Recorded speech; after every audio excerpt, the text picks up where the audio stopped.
বিগত দীর্ঘ দুঃশাসনে আমরা আজকের এই দিনটার জন্যই লড়াই করে গিয়েছিলাম। আসলে নেতৃত্ব মানে তো হচ্ছে যে দায়িত্ব, এটা ক্ষমতা না।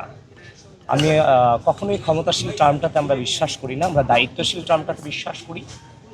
বাংলাদেশের মানুষজন, বাংলাদেশের জনগণ, বাংলাদেশের জনগণের ভোটাধিকার, মানবাধিকার, গণতন্ত্রকে ফিরিয়ে আনবার জন্য আমরা দীর্ঘ সময় ধরে লড়াই চালিয়ে গেছি। আজকের এই দিনটাতে সবচেয়ে বেশি যে মানুষটাকে মনে পড়ছে তিনি বাংলাদেশের আপসহীন দেশনেত্রী বেগম খালেদা জিয়াকে মনে পড়ছে, যিনি এই পুরো গণঅভ্যুত্থানের গ্রাউন্ড, যার নেতৃত্বে তৈরি হয়েছে এবং যার আপসহীন লড়াইয়ের মধ্য দিয়ে আজকে এই গণতন্ত্রের একটি স্বাদ গোটা বাংলাদেশের মানুষ পেয়েছে। মহান আল্লাহ ওনাকে জান্নাতের সর্বোচ্চ মাকাম দান করুক, আমিন।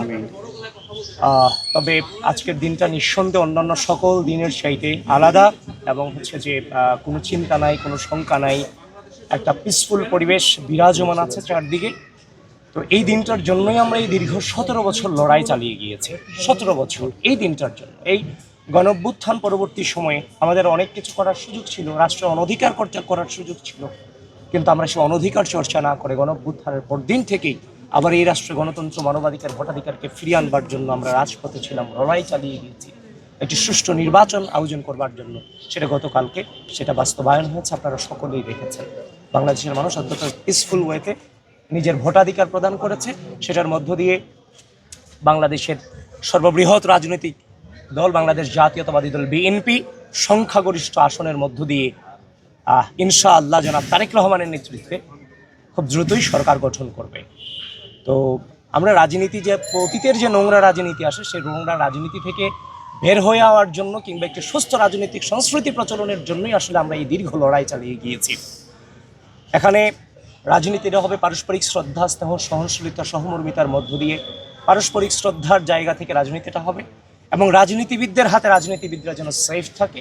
রাজনীতিবিদদের হাতে রাজনীতিবিদরা যদি সেফ থাকে তাহলে এটার প্রভাব তৃণমূল পর্যন্ত পড়বে, যার মধ্য দিয়ে একটি স্থিতিশীল গণতান্ত্রিক বাংলাদেশ বিনির্মাণ করা সম্ভব, যেটার স্বপ্নে রাজনীতির মাঠে এসেছিলাম।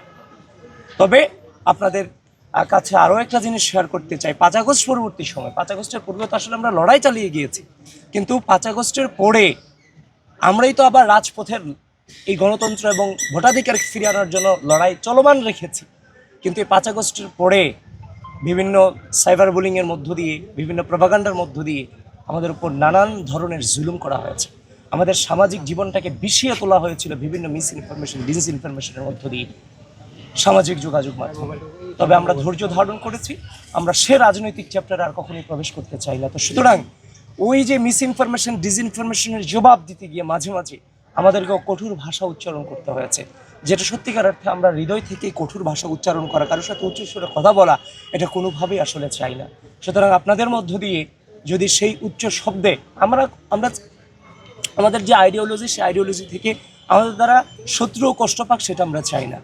সুতরাং সেই সময়টাতে এই মিসইনফরমেশন, ডিসইনফরমেশন মোকাবেলা করতে গিয়ে আমাদের থেকে যদি আপনারা কেউ কষ্ট পেয়ে থাকেন কিংবা আমাদের উচ্চস্বরের কারণে যদি কেউ কষ্ট পেয়ে থাকে, আমাদের ভুল বোঝা থাকে, আমি তাদের কাছে আমাদের ক্ষমা সুন্দর দৃষ্টিতে দেখবেন এবং তাদের কাছে দুঃখ প্রকাশ করছি, এই আর কি। এটুকুই বলা। আর সকলকেই আহ্বান করছি আমরা যেন পূর্বের রাজনৈতিক অপসংস্কৃতিতে কেউ ফিরে না যাই, কারণ পূর্বের রাজনৈতিক অপসংস্কৃতিতে ফিরে না যাওয়ার জন্যই আমরা এই রাজনীতির মাঠে এসেছি। আপনারা আমাদের জন্য দোয়া করবেন, আমরা যেন মজলুম হয়ে, মজলুমের যে বেদনা, সেই বেদনাটাকে ধারণ করেই যেন বাংলাদেশে আমরা আমাদের দায়িত্বটুকু পালন করতে পারি। আবিদ ভাই, একটা ব্যতিক্রম প্রশ্ন।